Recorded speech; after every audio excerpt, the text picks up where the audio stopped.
Hello everyone, and now welcome to game number 2. Rudan versus Foggy. Rudan spawning as the brown Night Elf player on the bottom right hand side of the map. Meanwhile, on the top left, we are going to be... Wait, come on, click there. We are looking at Foggy spawning under the name SK Hot as the blue Night Elf. Night Elf versus Night Elf 1v1 matchup as things do get underway. I am expecting another Demon Hunter versus Demon Hunter mirror match, and we'll see how far it goes into the late game. Now, why do I mention that? Well, the late game of Night Elf is really where you can start to do a lot of damage to the bases. For those of you guys who are, trying to analyze and figure out a lot of the Night Elf versus Night Elf mirror matches, during the early stages of the game, you really cannot deal that much damage to your opponent's base. Your Demon Hunter, your archers, it is a lot of piercing damage, and it is rather difficult to really try and shut down your opponent's base and try and get an early win that way. If you watch a lot of the early fights, what you're going to end up seeing more often than not is just heroes battling out in midfield.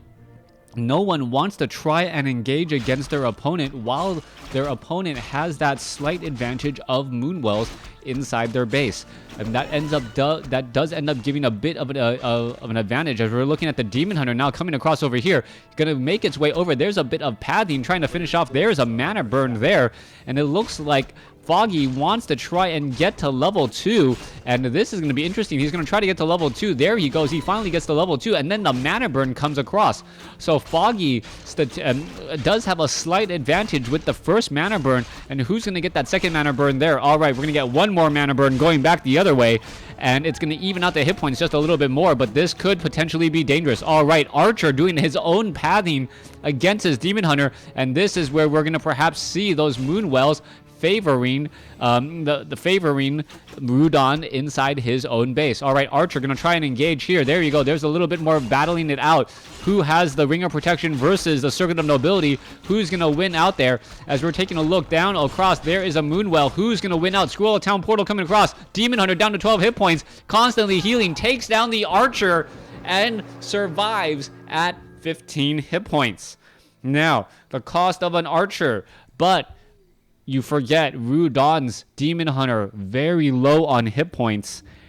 Yes, he could have lost that Demon Hunter, and it is at level 2. It would take some time to resurrect, but the Demon Hunter can't do anything for a little bit of time. Being that low on hit points means that he cannot risk going out into the midfield and perhaps having his opponent's Demon Hunter come and find him. He's going to be strictly sitting inside his base, trying to offer a little bit of protection there. Archer may even purposely get into a spot where it does not have to be that big of a problem. There's the Demon Hunter. Demon Hunter does come back over. Is he going to get in? Oh, wow. Finds himself between a Huntress and a Demon Hunter. There's a little bit more of a heal. But so far, Foggy has been doing a great job applying the pressure and managing his Moonwell and the damage on that Demon Hunter. All right, continuing to look at this. Ancient Protector now being constructed by Rudan. Once that Ancient Protector is up, that should be enough damage prevention. Ancient of Wonders also coming in as well, as this Huntress may end up getting taken down. 2 Huntresses on 4. Demon Hunter now in serious trouble. Needs to consider where his follow-up options are going to be. Is he going to perhaps Scroll of Town Portal and try to get away? That is going to be the big issue. Scroll of Town Portal. Rudan saves his Demon Hunter as Foggy gets taken down.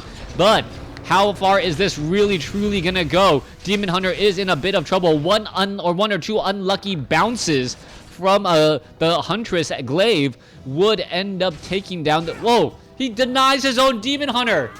He denies his own Demon Hunter, knowing that the mana on the Moonwells is worth more than the gold it would take.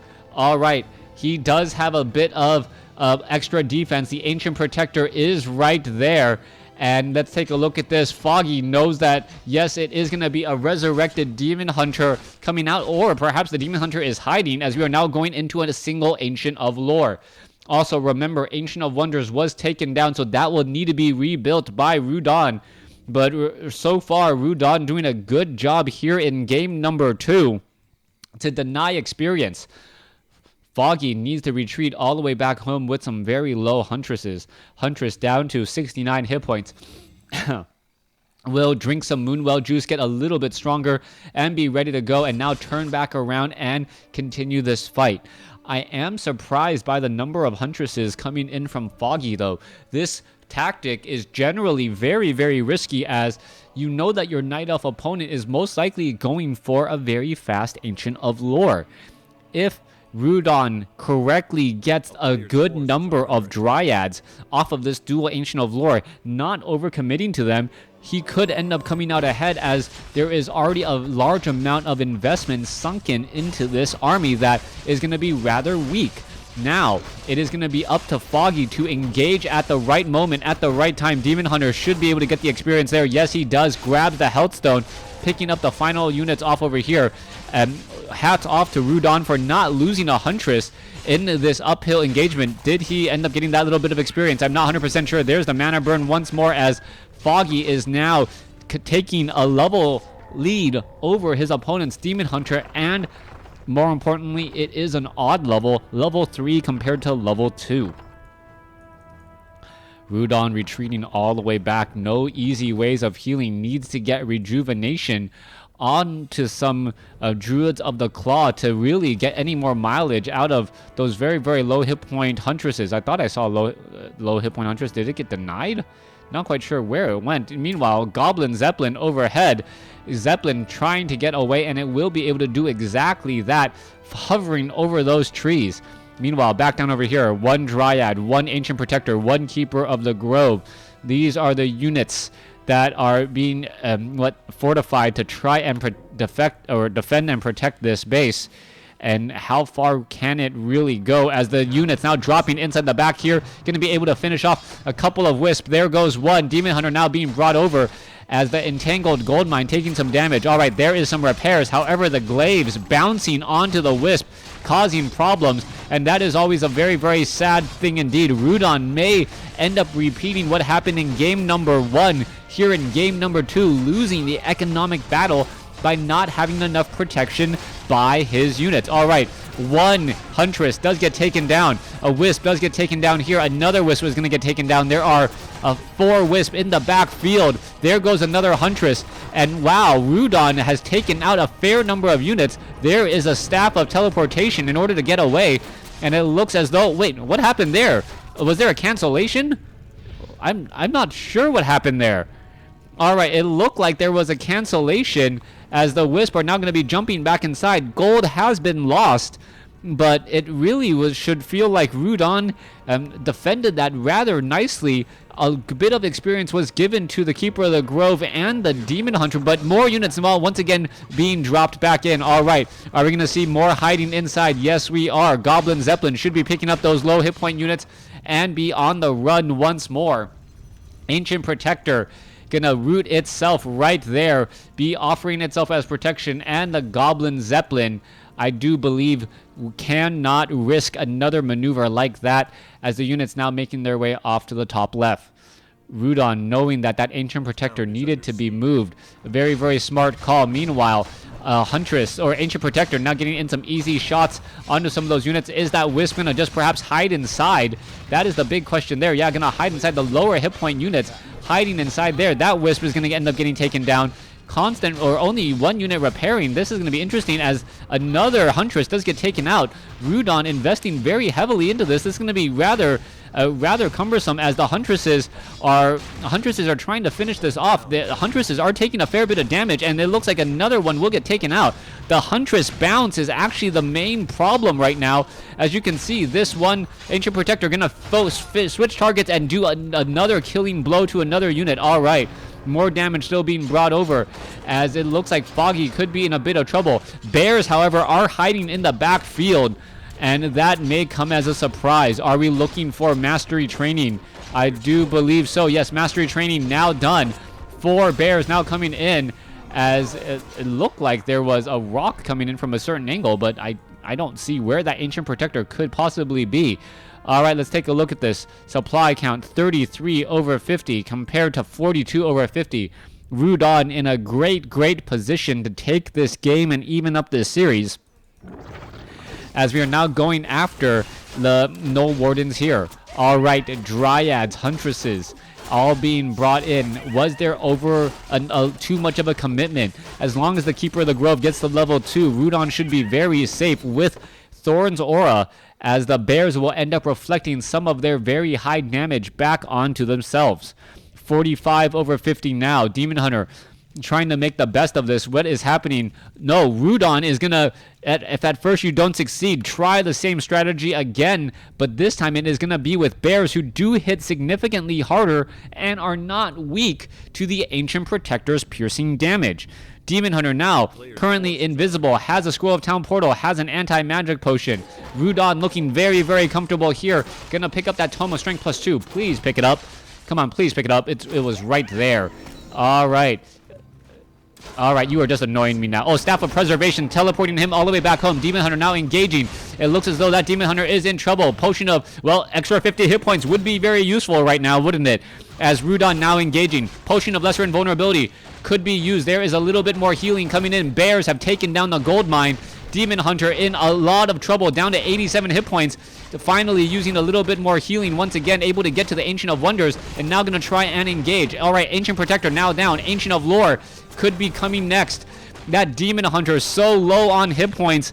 Yeah, that's so low on hit points, as we now see another pickup there. Are we going to see a Staff of Teleportation? Yes, it will be Staff of Teleportation, as the Zeppelin does get away.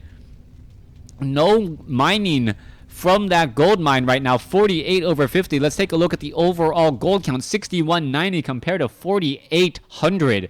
A difference of about 1,300 gold right now, and that number is just going to continue to grow until this entangled gold mine is gone. Demon Hunter back off over here. Potion of Invisibility used once more, and it may be the same strategy again. That little bit of gold is going to be causing problems. Demon Hunter now back off over here. Let's take a look. That entangled gold mine about halfway done. We are now at 4,500 gold compared to 62 on average, so that is about a 1,700 gold difference, about 3 minutes worth, as the entangled gold mine once again gonna get hit. Ancient of Lore looking to try and regenerate some hit points. There's a quick roar. Units all under attack right now. There goes the gold mine again. Scroll of Town Portal, is that unit gonna get taken away? What is happening to this bear? As you can see, the bears are going after some of these units. All right, no Staff of Preservation. Scroll of Town Portal being used. It looks as though the Goblin Zeppelin is staying just within range. Bear cannot escape, but 6190 versus 4100, that is gonna be over 2,000 gold difference, and that is giving Foggy the necessary time to rebuild his army to be faster and stronger, and, well, just getting the numbers back that he desperately needs. All right, Rudan, even though he is ahead right now psychologically, he has to feel trapped and cornered. He does not have any income whatsoever, as we now see the Goblin Zeppelin with, wow, 180 points, 180 hit points, the difference between victory and defeat. If this Goblin Zeppelin dies over trees, that will pretty much be the game, as that is a good, what, 20, or was that 300, 350, 700, 20, 1,400, 1,800 gold right there. The main difference there. All right, Demon Hunter now doing a little bit of chasing. The Thorn's Aura, very important in this fight. Dryads now engaging as well. Huntresses getting attacked by the goblin, or attacked by the illusions. That is adding to a little bit of the hit point issues, as the Keeper of the Grove now down to 67 mana. Will the Keeper of the Grove be able to get off another? Nope, no additional entangle there, as the Dryads are fighting up against those bears. Dryads now desperately trying to run away. Rudan doing a best job, and Rudan gives the GG. Rudan leaving the game, even though I believe he had the larger army, just didn't have the resources to really do very much with it. Yeah, 49 versus 49. I think Rudan actually did a little bit better there, but psychologically he believed he was trapped. Thanks for watching. Thanks for listening. Hope you guys enjoyed game number 2, and Foggy takes the series.